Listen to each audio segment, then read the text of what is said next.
Hello everyone, welcome back to my channel and here I'm going to start with a fresh new chapter और हम यहाँ पे NCERT discuss करेंगे और ये चैप्टर नंबर 7 है NCERT 10th क्लास की है. So I want you all to share this video to all your friends जो कि 10th क्लास में होंगे या फिर आपको अगर एक्सप्लेनेशन अच्छा लगे, थोड़ा सा रिलेटेबल लगे.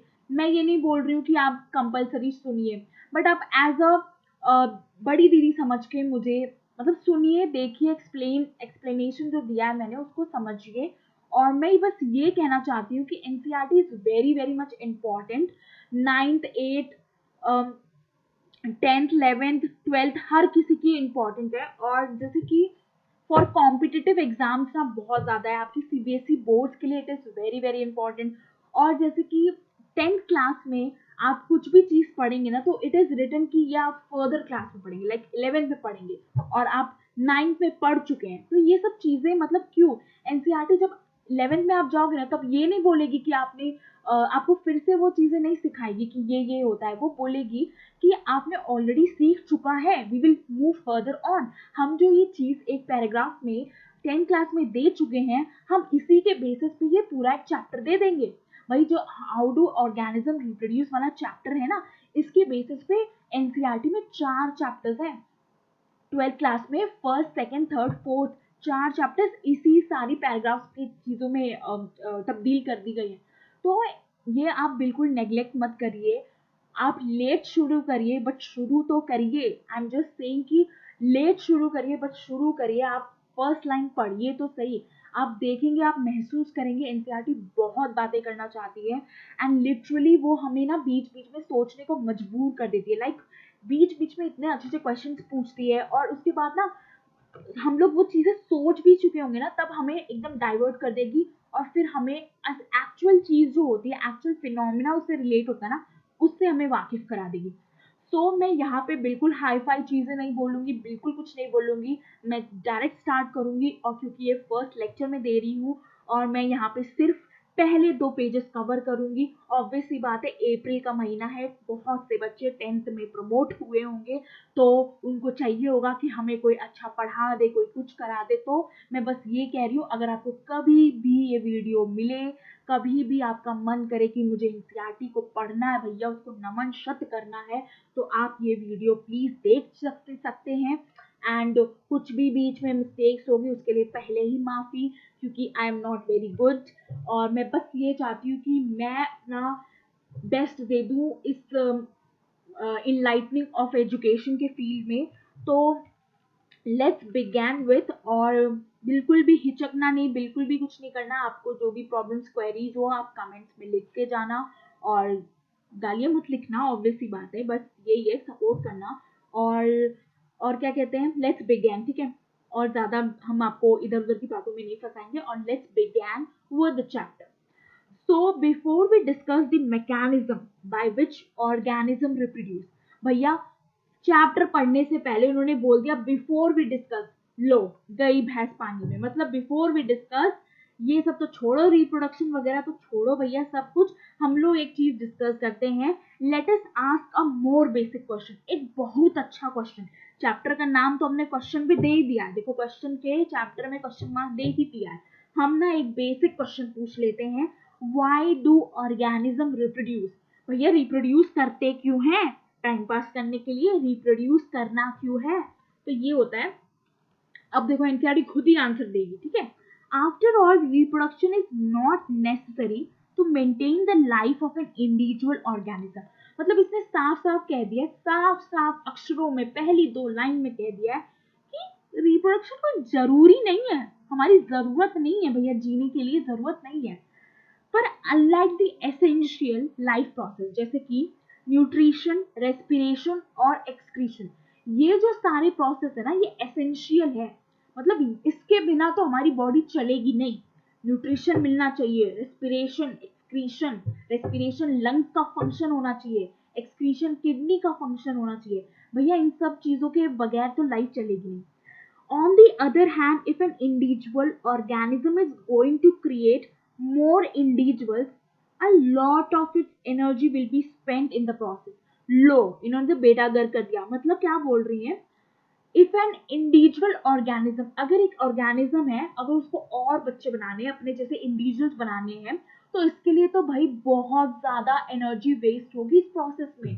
तो हम तो ठहरे आलसी, तो हम क्यों एनर्जी वेस्ट करेंगे? So why should an individual organism waste energy on a process it does not need to stay alive? मतलब जिंदा रहने के लिए हमें रिप्रोडक्शन बिल्कुल नहीं जरूरत है। मतलब हम 60 साल के एक बूढ़े को भी देख लें, but he is not having any children, तब भी वो जिंदा तो है, उसने अपने जीवन के 60 साल जी लिए, वो जिंदा है, बट रिप्रोडक्शन उसका बेसिक नहीं बन गया, उसका मतलब आधार नहीं बन गया लाइफ का कि रिप्रोडक्शन नहीं होगा तो भैया मैं जीऊंगा नहीं, ऐसा नहीं है। रिप्रोडक्शन ऐसा प्रोसेस नहीं है, रिप्रोडक्शन कुछ अलग ही धमाकेदार प्रोसेस है, ठीक है।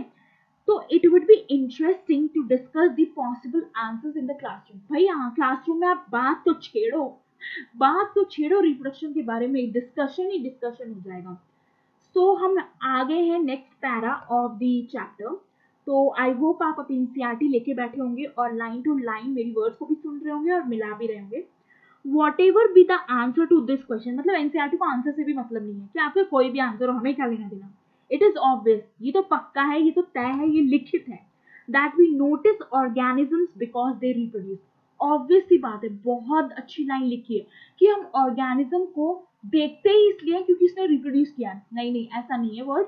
ये होता है कि जैसे कि हमने एक चींटी देखी, हमें नहीं मालूम वो चींटी है कि क्या है, बट हमने चींटियों का झुंड देख लिया, हमने आज देखा, हमने कल देख लिया, हमने परसों देख लिया, लगातार 5 दिन हमने चींटियों के दर्शन कर लिए।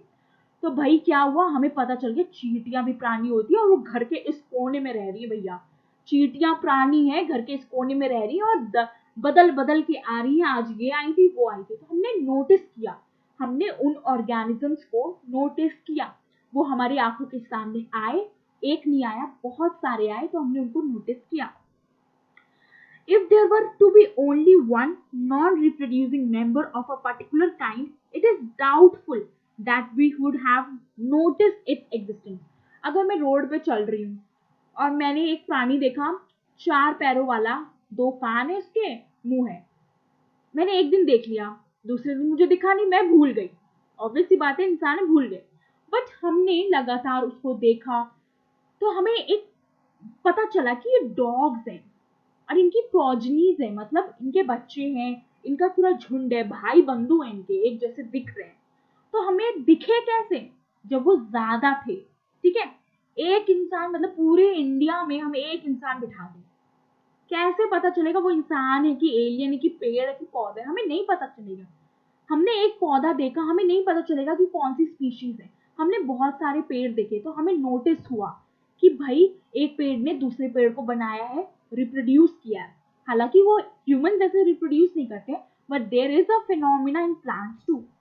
तो मेरा कहने का मतलब यही है कि मैंने डॉग्स का एग्जाम्पल दे दिया है, ठीक है, मैंने बगल में लिख भी दिया है dogs as example. So it is the large numbers of organisms belonging to a single species that bring them to our notice. Obvious सी बात है, अगर मैंने एक बिल्ली देखी, एक कुत्ता देखा, तो मुझे समझ नहीं आएगा कि किसकी क्या, मतलब कौन सा क्या स्पीशीज है। अगर मैंने कुत्तों का झुंड देखा, मैंने बिल्लियों का झुंड देखा, तब मुझे समझ आएगा कि अच्छा ये बिल्लियों का झुंड अलग है, बिल्ली की कैटेगरीज अलग है, ये स्पीशीज अलग है। और डॉग्स का ये होता है कि 4 पैरों की कैटेगरीज अलग होती है। Okay, I hope you are getting to my point कि मैं क्या समझाना चाह रही हूँ, आप इमेजिन कर भी पा रही है, ठीक है। How do we know that 2 different individual organisms belonging to same species?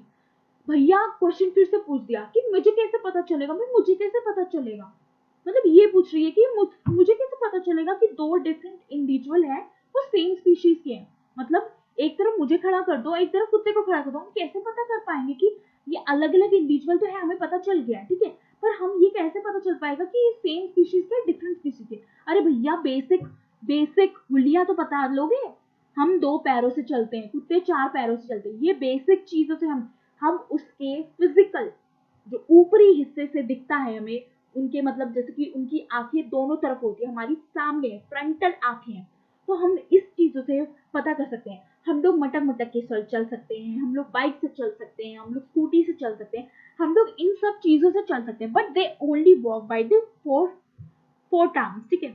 हम ये अच्छा जो अमीर वाले हैं लाइक जिनके पास पेट्स हैं वो तो ऑब्वियसली बात है कार और स्कूटीज में चल सकते हैं, but I am talking about the normal cases कि क्या होता है, हम बेसिक कैसे पहचानेंगे भाई, उनकी हुलिया देख के पहचान लेंगे कि हाँ ये ह्यूमंस हैं, इनके पास 2 आंख हैं, 2 हाथ हैं, 2 पैर हैं, ये डॉग्स हैं, इनके पास 4 पैर हैं, हम ऐसे डिस्टिंग्विश करेंगे। I hope I am very much clear. Okay, तो नेक्स्ट हमारे पास है usually we say this because आ गया, they look similar to each other. मैंने वही कहा कि कुत्ते का झुंड अपने जैसे दिखा होगा, मतलब भाई बंधु जैसे होंगे भैया, अरे बस कलर अलग अलग हो सकता है, डिपेंड कर सकता है, बट वो सेम सेम होंगे। और इंसान भी लगभग एक जैसे होते हैं भाई, उनका कान पीछे थोड़ी होगा, कान इज साइड साइड में होगा, ऑब्वियस सी बात है। तो दस रिप्रोड्यूसिंग, अब इतने बड़े पैराग्राफ में हमें गोल चक्कर घुमा के लास्ट में एनसीईआरटी ने बात पते की कर दी कि रिप्रोड्यूसिंग ऑर्गेनिज्म, ऐसे ऑर्गेनिज्म जो रिप्रोड्यूस कर सकते हैं, जो बच्चे पैदा कर सकते हैं, क्रिएट न्यू इंडिविजुअल्स, मतलब वो अपने जैसे इंडिविजुअल्स क्रिएट करेंगे जो कि very much look like themselves, जैसे उनके तरह ही दिखते हैं। जैसे कि हम लोग छोटे थे ना, तो हम लोग यही सोचते कि हम अपने मम्मी पापा के जैसे कैसे दिखते हैं, ये मेरी फ्रेंड अपने मम्मी पापा जैसे कैसे दिखती है, ये ऐसे कैसे दिखते हैं, मतलब जो ऑब्वियसली बात है, जो साइंस से रिलेटेड स्टूडेंट्स होंगे लाइक जिनको इंटरेस्ट होगा वो थोड़ा बहुत तो कभी कभार सोच लेते होंगे, और नहीं भी सोच पाते होंगे तो आज से सोच लेना, देख लेना, जाके अपनी मम्मी से अपना फेस मैच करवा लेना, जाके अपने पापा से फेस मैच करवा लेना, ठीक है। तो अब हम ये वाला पैराग्राफ पढ़ेंगे, 7.1 वाला पैराग्राफ पढ़ेंगे, ठीक है। Do organism create exact copies of themselves, ये बुक नहीं है, ये हमसे एक क्वेश्चन पूछ रही है, मतलब हमसे एक क्वेश्चन, पहला चैप्टर का नाम क्वेश्चन, फिर पैराग्राफ में क्वेश्चन क्वेश्चन क्वेश्चन, ठीक है। तो do organism create exact copies of themselves, मतलब मैं जैसी हूं तो मेरा बच्चा सिर्फ मेरे जैसा होगा, सिर्फ मेरे जैसा, ऐसा देखो क्या बोलती है एनसीईआरटी, देखते हैं भैया, हम खुद चक्करघंडी में घूमे हुए हैं कि भैया ये कहती क्या है। तो देखो, organisms look similar because their body designs are similar, समझ आ गया, क्योंकि बॉडीज का डिजाइन सिमिलर है, हाथ हमारे दोनों एक साइड है, किसके पीछे तो हाथ नहीं है, किसी के तो पैर के साइड पे तो नहीं है हाथ। If body designs are to be similar, the blueprints for these designs should be similar. Blueprint का क्या मतलब होता है, blueprint of these design should be similar, मतलब जैसे कुदरती बोलते हैं ना जिसको, जैसे कि आपने इतना पढ़ा होगा, आई होप नहीं पढ़ा होगा तो आप सीख लो, जैसे कि सेल है, ठीक है, सेल के अंदर न्यूक्लियस है, न्यूक्लियस के अंदर क्रोमोसोम, क्रोमोसोम के अंदर जीन्स होंगे, तो जीन्स में हमारी ना, जैसे कि फोन होता है ना, फोन में SD कार्ड होते हैं, मेमोरी कार्ड, उसमें फीड होता है चीजें, मतलब पहले से तय होती है कि ये 4 GB लगेगा, इसमें 32 GB लगेगा, तो ऐसे हमारी जीन्स में तय होता है कि हमारे हाथों का साइज इतना ही होगा, हमारे हाथ इस तरफ होंगे, हमारा कान इस तरफ ही होगा, हमारी हाइट इतनी ही होगी, हम इतने ही गोरे होंगे, इतने ही काले होंगे, ठीक है। तो ये पूरी चीज ना ब्लूप्रिंट पहले से ही कुदरत ने पहले से ही थापा लगा दिया है, ठीक है। तो दस reproduction at its most basic level, most basic मतलब सेलुलर लेवल पे, सेल लेवल पे क्या होता है, will involve making copies of blueprints of body design, I am sorry, तो यहाँ पे क्या बोला गया कि involve making copies of blueprints of body design, मतलब एक से काम नहीं चलेगा, हमें इसकी कॉपीज बनानी पड़ेगी, मतलब जैसे कि हम लोग एग्जामिनेशन देने जाते हैं ना, तो हम लोग क्या सोचते हैं कि एक पेन से काम नहीं चलेगा, हमें 2 पेन ले जाने चाहिए, और एक ही दुकान से ले लो तो ऑब्वियस ही बात है हम सेम सेम पेन लेते हैं, तो वैसे ही ना ये कॉपीज बन जाती है, मतलब हमारा जो ब्लूप्रिंट होगा ना, जिससे ब्लूप्रिंट से जिससे कैरेक्टर आएगा ना हमारे अंदर कि कहाँ हाथ होने चाहिए, कैसी आंखें होनी चाहिए, उसका डबल कॉपी हो जाता है, मतलब 2-2 आ जाते हैं। इन क्लास 9th, लो भैया आप अब एनसीईआरटी में देख लो कि क्लास 9th में तो हम पढ़ा चुके हैं, एनसीईआरटी बोल ही रही है, मैं तो पढ़ा ही चुकी हूँ।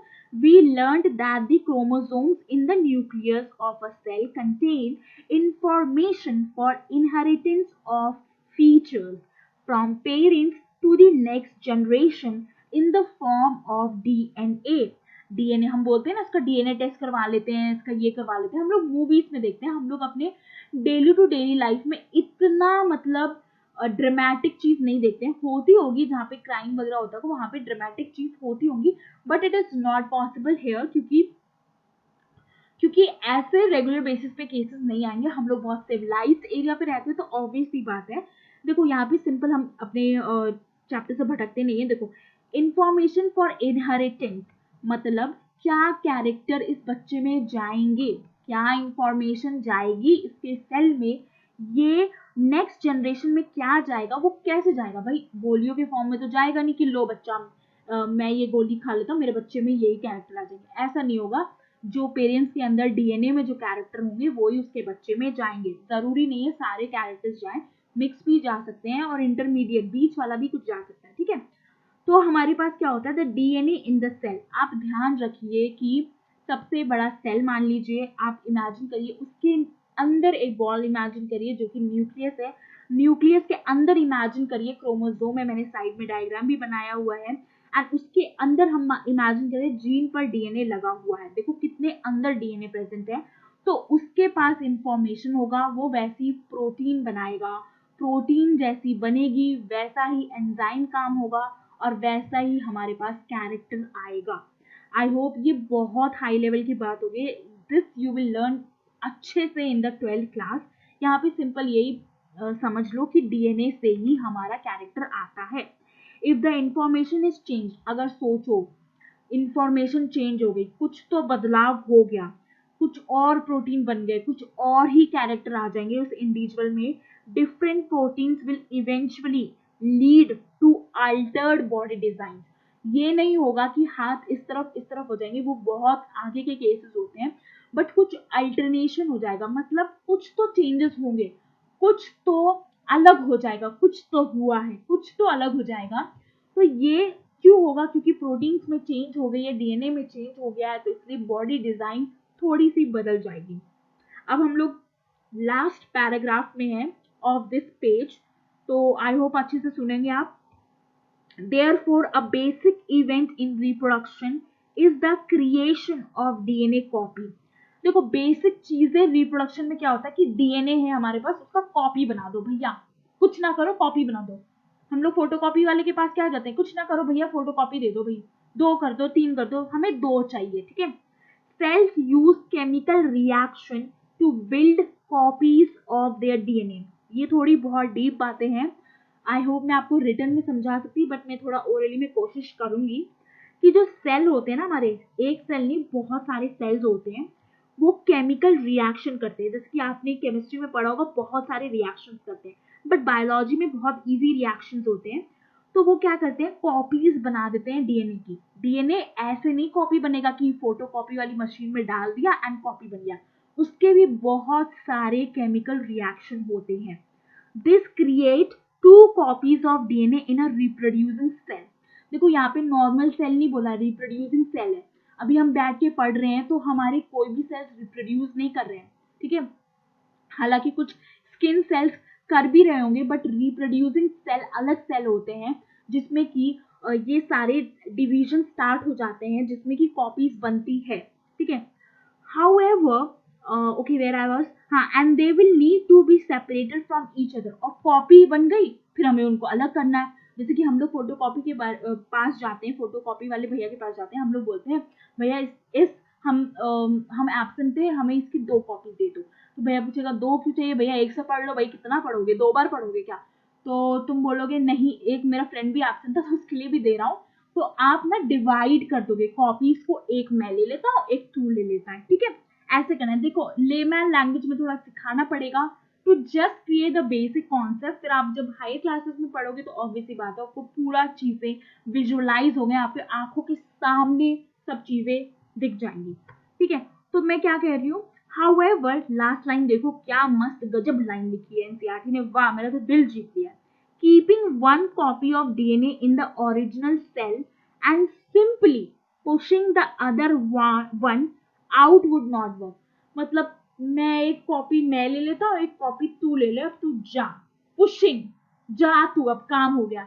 ऐसे भैया सेल में काम नहीं चलता है, सेल ऐसे काम करता ही नहीं है। सोचो सोचो सोचो, बिकॉज से लाइन दूसरे पेज में स्टार्ट होगी, दूसरा पेज ले लो।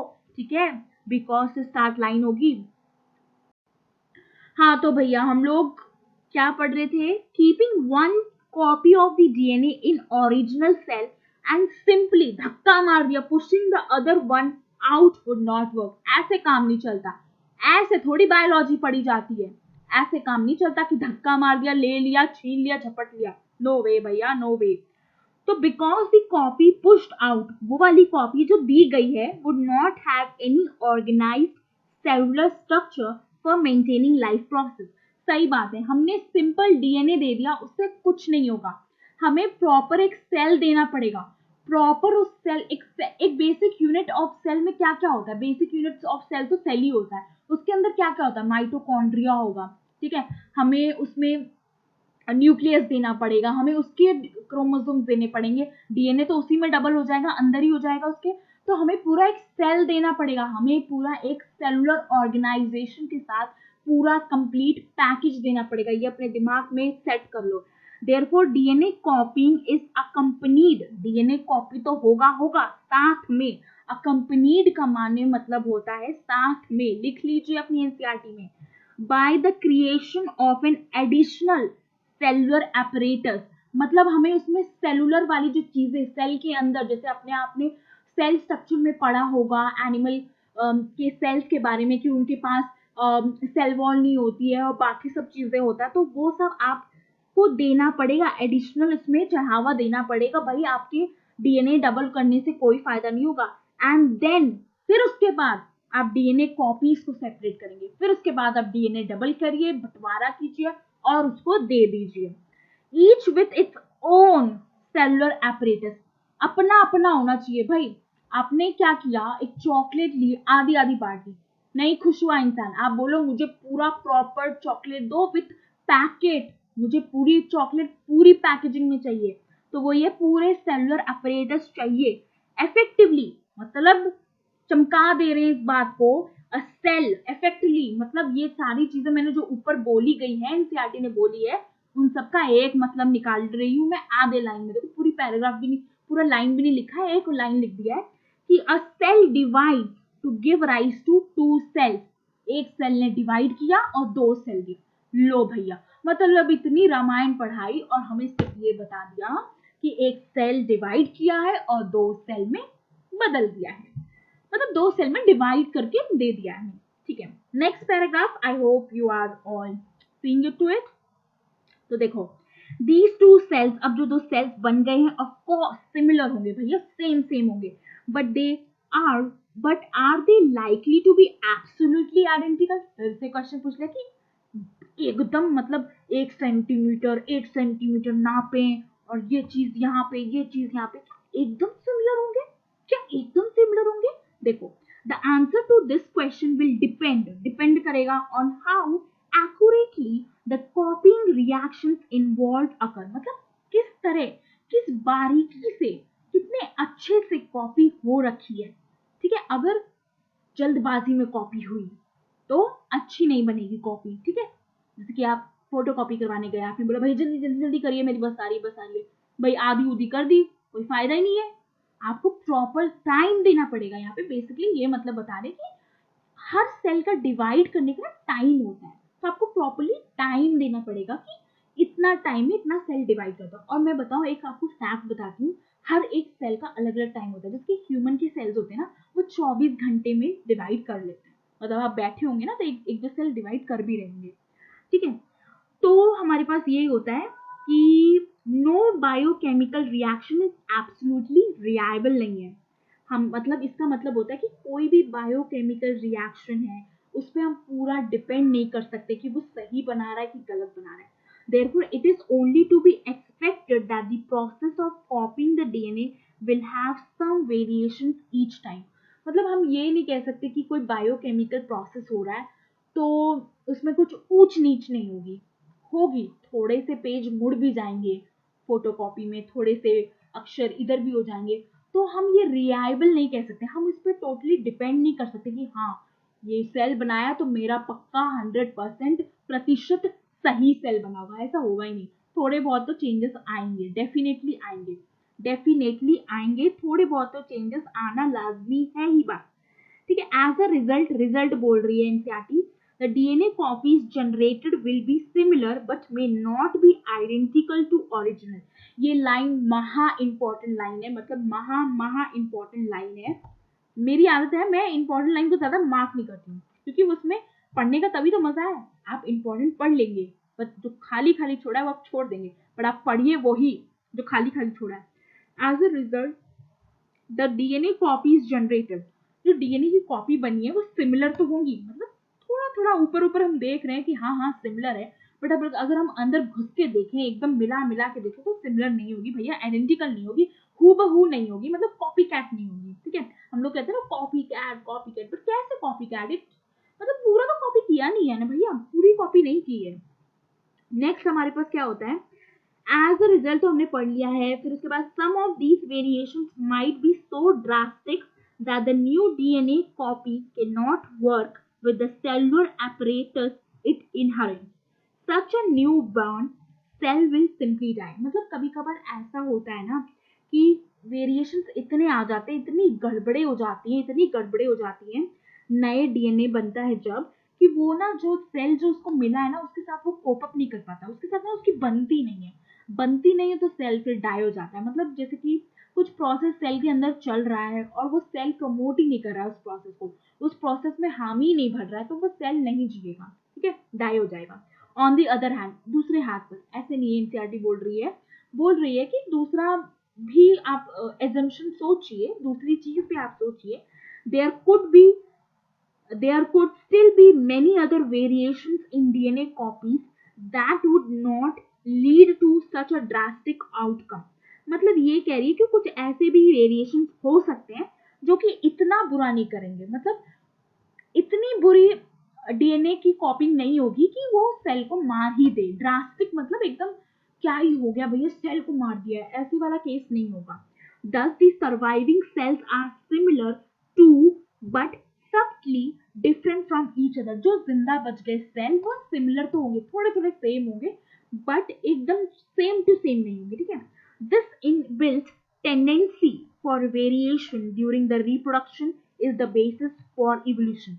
ऑब्वियस सी बात है, ये बहुत इंपॉर्टेंट लाइन है कि वेरिएशन आया है, कुछ तो अंतर आया है। ठीक है, वेरिएशन का मतलब होता है कुछ तो भैया अंतर आया, पहले वाले से कुछ तो अंतर आया है।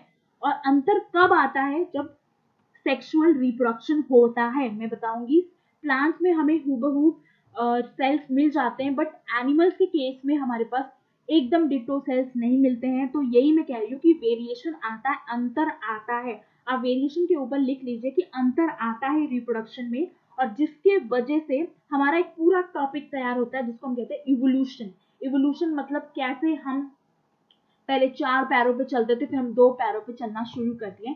तो ये सारी अंतर ही तो आया, 4 पैरों में अंतर आया तो 2 पैर यूज किए हमने, कुछ अंतर आया। तो कैसे अंतर आया होगा, डीएनए की कॉपिंग में अंतर आया होगा, तभी हम लोगों के पास वेरिएशन आई है।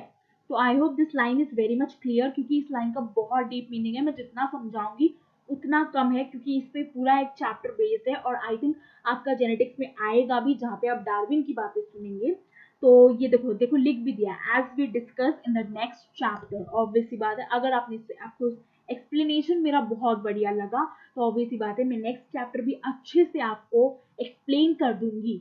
मतलब आपको ना क्या है, देखो ये रीडिंग वाला काम और जो आंसर्स आप लिखोगे वहां पे जाके, वो तो आपका टैलेंट है, बट आपके दिमाग में कैसे जाएगा, ठीक है, आप कितनी बार उसको पढ़ेंगे और कैसे कौन से चीजों, किसने आपको पढ़ाया। आपके स्कूल में भी नो डाउट बहुत अच्छा पढ़ाया जाता होगा, आप पूरे फोकस से पढ़ते होंगे, आप लोग ब्लैक बोर्ड पे देख के बहुत अच्छा पढ़ते होंगे। बट यही है ना कि एक रिविजन भी माध्यम होना चाहिए कि भाई थोड़ा सा कोई अपना अपने तरीके से पढ़ा दे, कोई मतलब ले मैन लैंग्वेज में पढ़ा दे, कोई ऐसे समझा दे। तो ये मैं कह रही हूँ। नेक्स्ट हमारा एक छोटा सा पैराग्राफ और रह गया, जो कि इंपॉर्टेंस ऑफ वेरिएशन है। वो हम थोड़ा, मैं इसका ना थोड़ा जिस्ट बता देती हूँ, and we will continue in the next class में कंटिन्यू करेंगे। एंड इसके ऊपर ना मैं थोड़े क्वेश्चंस भी लाऊंगी, जो हमने ऊपर के पैराग्राफ्स पढ़े हैं उसको बहुत, मेरी एक हैबिट है, मैं बहुत अच्छे से 1 to 1 लाइन क्वेश्चंस पढ़ा देती हूँ। ठीक है, तो मैं आपको ये भी सिखाऊंगी, और जो ये लास्ट वाले क्वेश्चन है ना, ये जब हम वेरिएशन पढ़ लेंगे तब हम कंप्लीट करेंगे। तो वेरिएशन का मैं थोड़ा सा जिस्ट बता देती हूँ, थोड़ा सा जिस्ट कि वेरिएशन, जैसे कि मैंने अभी समझाया, वेरिएशन का मतलब है अंतर। मतलब मेरे और मेरे जो सिबलिंग्स होंगे, मेरे जो भाई बहन होंगे, हम लोगों में क्या अंतर होगा, और जो मेरे और मेरी मम्मी पापा से मेरा क्या अंतर होगा, मेरे और तुम्हारे में से क्या अंतर होगा। देखो हम लोग 2 हाथ, 2 पैर, 2 कान, 2 आंख और नाक, ये मुंह, ये सबका अंतर नहीं बोल रहे हैं, ये तो सबका पोजीशन सेम होगा, ठीक है, कलर अलग हो सकता है, पोजीशन सबकी सेम होगी, बट अंतर किस चीजों में आएगा, कैसे अंतर आएगा, क्या अंतर आएगा, ये सब हम इस पैराग्राफ में और फर्दर जो आगे आएगा उसमें पढ़ेंगे, ठीक है। So I hope you like the session and do like it and do subscribe it, and if you want to comment down it, okay. Thank you.